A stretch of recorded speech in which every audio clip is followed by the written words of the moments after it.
আজকের এই ভিডিও দেখার পরে তোমার কাছ থেকে জাস্ট আমি 6 থেকে 7 ঘন্টা চাবো। যদি কোনোদিন তোমার নিজেকে প্রশ্ন করো যে ভাই তোর পড়াশোনার কি অবস্থা, বা আমি যদি তোমাকে কোয়েশ্চেন করি তোর পড়াশোনার কি অবস্থা, যদি এটার কোনো উত্তর না থাকে, that moment realise that you have fucked up. এখন ঠিক করতে হবে কিভাবে। 1 নাম্বার কাজ, আমাকে থামতে হবে। আজকের এই ভিডিও দেখার পরে তোমার কাছ থেকে জাস্ট আমি 6 থেকে 7 ঘন্টা চাবো। অর্থাৎ তুমি এই 6 থেকে 7 ঘন্টা যে বিশাল পরে ফাটাই দিতা এরকম না। যদি তুমি পরে ফাটাই দিতে তাহলে এই ভিডিও তোমার দেখাও লাগতো না, এই ভিডিওতে তুমি ক্লিকও করতে না।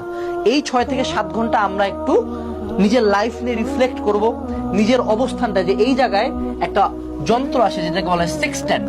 এই সেক্সট্যান্ট যন্ত্র দিয়ে সূর্য এবং চাঁদের পজিশন অনুযায়ী আমি কোন জায়গায় আছি পৃথিবীর এটা বোঝা যায়। তো এখন আমরা এই যন্ত্রটা দিয়ে নিজের পজিশনটা বোঝার চেষ্টা করব যে আমি কোন জায়গায় আছি, আমার নিকটস্থ আইল্যান্ড আমার থেকে কত দূরে। প্রথম কাজ হলো থামা এবং একটা সময় নেওয়া। এখন আমাদেরকে কিছু ছোটখাটো লিস্ট করতে হবে। লিস্ট নাম্বার 1, লিস্ট আউট আমি আসলে প্রতিদিন কি কি করি।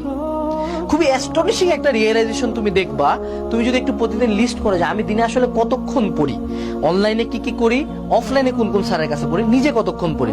তুমি জাস্ট এই ছোট লিস্ট আউটটা করলে দেখতে পারবা তোমার দিনের পড়ার সময়টা 5 ঘন্টাও না। কোচিং এর বাইরেও যদি ধরি তা তো 5 ঘন্টা এমনিও না, কোচিং ইনক্লুড করেও তোমার দিনে হার্ডলি 6 থেকে 7 ঘন্টা তুমি জাস্ট পড়াশোনা করতেছো। এবং এদের মধ্যে যেই তোমার সাবজেক্ট গুলা বাকি, যে সাবজেক্ট গুলা কম পারো সেগুলোতেও তুমি কম সময় দিচ্ছ। তো তবুও সময় নিয়ে বসে বুঝে কি কি করি আমি এখন পার ডে সেটার একটা লিস্ট আউট চাই, ঠিক আছে? এই লিস্ট আউটের পরে আমাদেরকে যে কাজটা করতে হবে সেটা হলো কাট আউট কি কি লাগে না। আমাদের যখন অনেক প্রকার কাজ থাকে, আজকে যদি সকালবেলা উঠে আমি তোমাকে বাজারের 100টা আইটেম লিখে দিই যে 100টা আইটেম কিনে আনবি, তারপরে আবার বাড়ি ক্লিন করবি, তারপরে এইটা করবি এটা করবি, 100টা আইটেম কিনা প্লাস 100টা কাজ দিলে কিন্তু তুমি একটা কাজও ভালো মতো করতে পারবা না। বাট আমি যদি বলি আজকে তুই বাজারটাই কর, কালকে বাড়ি ক্লিন করিস, তারপরের দিন কাপড় ধুবি, তাইলে তুমি কিন্তু ফোকাস করতে 3টা কাজই করতে পারবা। তো আমাদের যেটা হয় যে আমরা যখন অনেক কিছু করি, এই এখন একটা লাইভ ক্লাস করলাম, দৌড়াদৌড়ি করে সাথে সাথে আরেকটা টিচার আসলো, তারপর কালকে আরেকটা কোচিং এর পরীক্ষা, আবার কলেজে একটা কাজ আছে, কলেজে একটা পরীক্ষা আছে, আমার মাথা খুব হ্যাবাজার।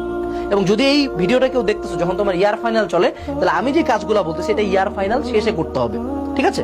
আচ্ছা, তো আমরা কি কি করব না, কি কি লাগতেছে না আমার, ধরো টিচার লাগতেছে না, লাইভ ক্লাস লাগতেছে না, এই কোর্সটা লাগতেছে না, এই সাবজেক্টটা না পড়লে হয়, এই ব্যাচটা বাদ দিলে হয়, ওগুলা জাস্ট কমপ্লিটলি ক্রস করে দিবা। ওটা আমার লাগবে না, ওটা বাদ।